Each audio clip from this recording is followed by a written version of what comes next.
Salut, c'est Charlie de la chaîne Benetton Studio. Lors de ma vidéo tutoriel sur comment faire les cheveux pour les femmes, vous avez été nombreux à me le réclamer aussi pour les hommes. C'est pourquoi nous allons voir ça ensemble. Pour ce faire, il faut avoir déjà dessiné le crâne de votre personnage. Ensuite, nous allons prendre un premier repère. Pour commencer, il ne faut pas dessiner les cheveux directement sur le crâne. Et oui, les cheveux forment une épaisseur, donc il faut la respecter. C'est pour ça qu'on va se mettre un petit repère sur l'espace qu'il nous faudra à l'arrière de la tête. Et ensuite, on trace l'épaisseur qu'il y aura tout autour de la tête. Si la coiffure que vous voulez dessiner a une raie, vous pouvez la tracer pour pouvoir vous repérer. Au-dessus du front, nous allons commencer la première mèche, sachant que la coiffure que j'ai choisie pour ce premier modèle sera mi-long. Le sens des mèches a son importance, mais elle varie selon les différentes coiffures.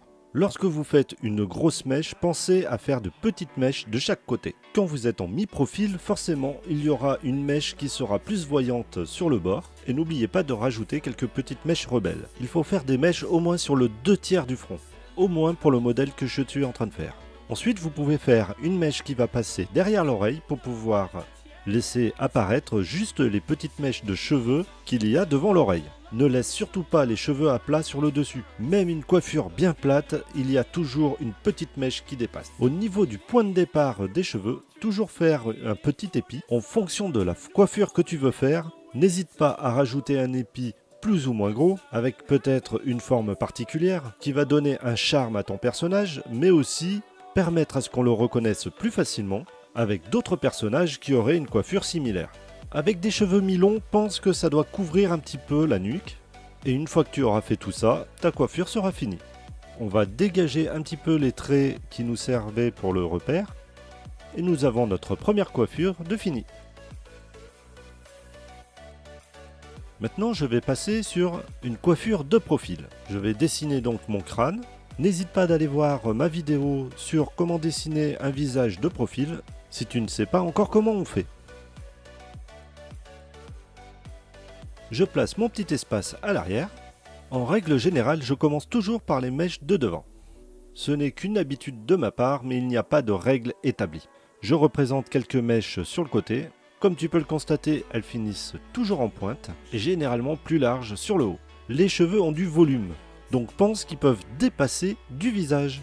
Dans mon cas, tu vois que je fais celle de devant et le départ de la mèche a toujours l'épaisseur qu'il y faut par rapport au crâne. Ensuite, tu peux faire des mèches qui retombent de chaque côté du crâne. Mais comme on est de profil, ça sera que d'un côté. Évite de faire des mèches qui tombent simplement. Essaye de les croiser, de faire des courbes et continuer comme ça jusqu'à l'arrière. La nuque est en dessous du crâne. Elle ne part pas de l'oreille contrairement à beaucoup de dessins que j'ai pu voir. Et il y a des cheveux derrière l'oreille, donc il faut les représenter aussi. Ce sont des petits détails qui sont très importants. Maintenant, je vais représenter un visage de face. J'ai aussi un tutoriel pour les visages de face si tu veux aller le voir. Je ne sais pas pourquoi, mais j'ai voulu faire des oreilles d'elfe. Ça donnera un petit peu de variété à mon dessin. Tout est permis dans le dessin, donc il faut laisser libre cours à son imagination. Mais revenons à nos cheveux. Comme je t'expliquais tout à l'heure, les cheveux partent d'un point et suivent une certaine direction. Elles tournent en partant de ce point. Donc n'hésite pas au début à faire des repères pour les suivre. Les mèches les plus proches de ce point seront les plus courtes. Et plus ils s'éloignent et plus ils sont longs. Tu peux faire de longues mèches sur le côté qui te permettra de donner un petit effet cheveux au vent. Si tu donnes un effet de mouvement à tes cheveux, ça donnera plus de réalisme à ton dessin. Tu continues à suivre tes repères par rapport à ta coiffure et en faisant les mèches comme je t'ai expliqué au début de cette vidéo. Sans oublier que si tu fais un effet de vent sur le côté, donc il aura moins de cheveux de l'autre côté. Je vais épaissir mes traits pour qu'on les voie mieux et je vais gommer les repères qu'on a fait au départ.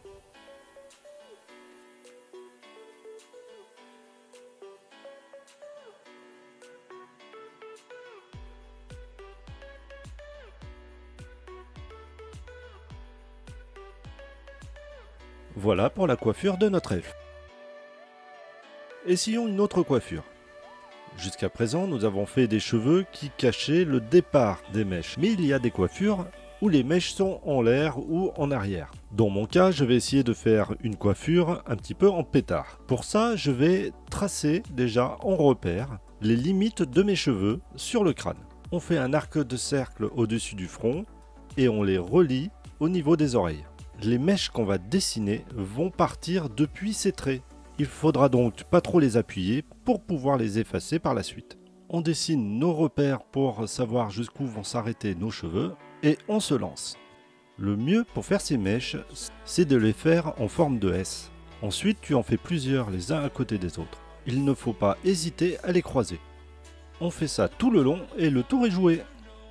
Pour que le départ soit plus discret, j'arrondis légèrement le début des mèches à leur base. Comme ça, ça masque le trait de repère que j'avais fait au début.